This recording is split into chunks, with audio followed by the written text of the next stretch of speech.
Welcome to my scientifically informed insider look at mental health topics. If you find this video to be interesting or helpful, please like it and subscribe to my channel. Hello, this is Dr. Grande. Today's question asks, are all psychopaths narcissists? Now, this idea is something I've heard a lot on YouTube and other places.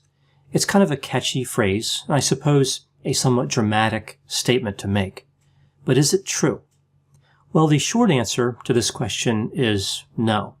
The long answer is also no. One of the ways I've heard this phrase used is something like this.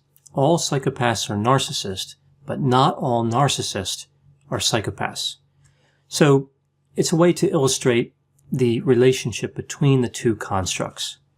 Now, if we look at this logically, this would mean that there's no such thing as a non-narcissistic psychopath. So in the population, we see people who are narcissistic, and we see people who are both narcissistic and psychopathic. But again, under this statement, there would be no such thing as somebody who is only psychopathic. So clearly we see a logical error here, because we know from the research literature that there are in fact people who are psychopathic and not narcissistic. I can understand that one could make this argument. When somebody says all psychopaths are narcissists, they're not literally talking about all psychopaths. They're pointing out that the majority of people with psychopathic tendencies would also have narcissistic tendencies. A couple of points about this argument. The fields of mental health and personality theory have a few problems. They are not as data-driven as I would hope, and people in these fields tend to throw terms around without really understanding what those terms mean. So I don't think it's a good idea to use statements like all, unless one intends to literally mean every single member of a population.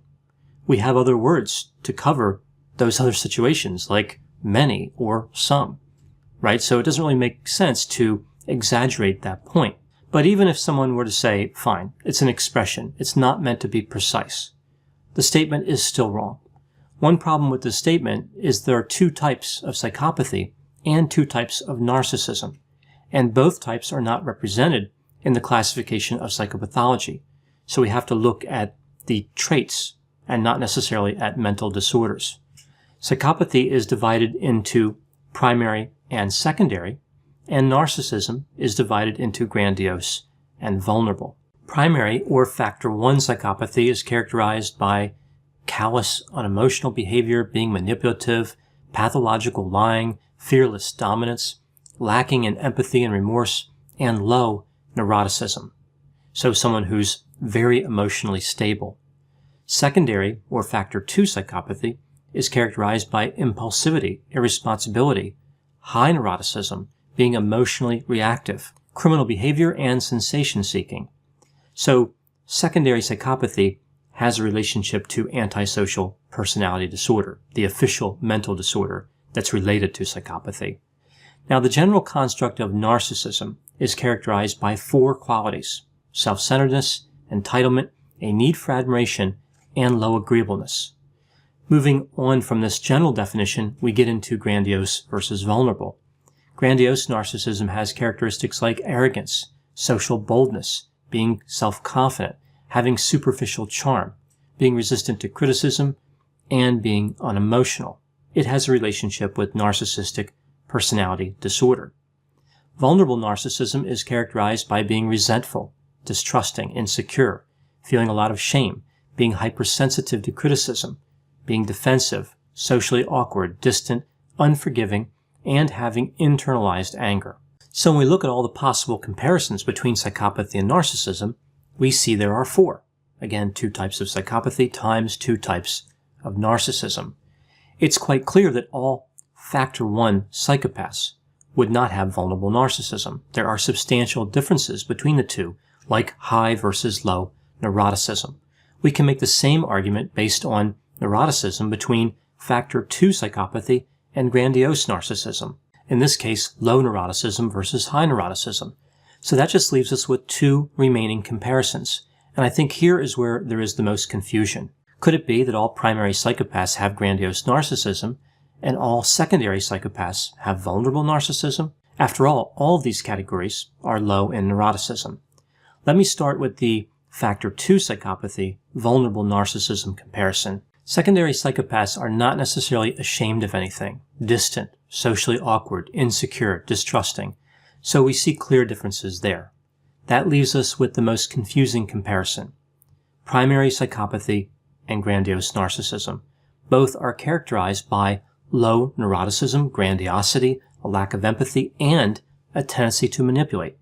Surely this means that all primary psychopaths must be grandiose narcissists? Well, that's a good argument, but it's not true.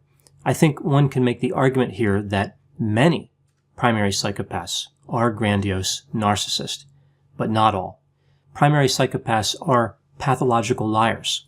Grandiose narcissists do not necessarily manifest this behavior. Grandiose narcissists have fantasies of power. They believe they are special or unique. They have a sense of entitlement. They envy others. They're arrogant, and they require excessive admiration. Primary psychopaths don't necessarily have any of these characteristics. Furthermore, it's not just a matter of items on a checklist, like how many items are shared between them. It's the way that the trait is expressed. One of the best examples is pathological lying. Psychopaths lie when they want something: money, power, sex, status, whatever it is. When we see pathological lying in narcissism, it's actually quite a bit different. Narcissists lie so people will think better of them. Psychopaths are generally not concerned with that. For example, a psychopath will tell a lie that actually makes them look worse, if that will move them closer to their goal. Narcissists generally will not do this. Another difference is around grandiosity. It's much more pronounced with narcissism. It's long been recognized in the world of psychopathology and personality traits that the simple existence of behavior across two disorders or traits is not enough to make those disorders or traits the same. If one were going to use the all psychopaths are narcissists logic, then they would be compelled to agree that all people with social anxiety disorder actually have avoidant personality disorder, because many of the behaviors are the same, but the reasons behind the behavior are different. There is a clinical reason for the precise use of terms related to this as well. If one were to make the incorrect assumption that all psychopaths were narcissists, when they attempt to assess people with psychopathy, they would underestimate the number of people in that category because they would be looking for narcissism as a defining characteristic of psychopathy. They wouldn't assess somebody as a psychopath unless they saw the narcissism. I've actually seen this several times in my clinical experience.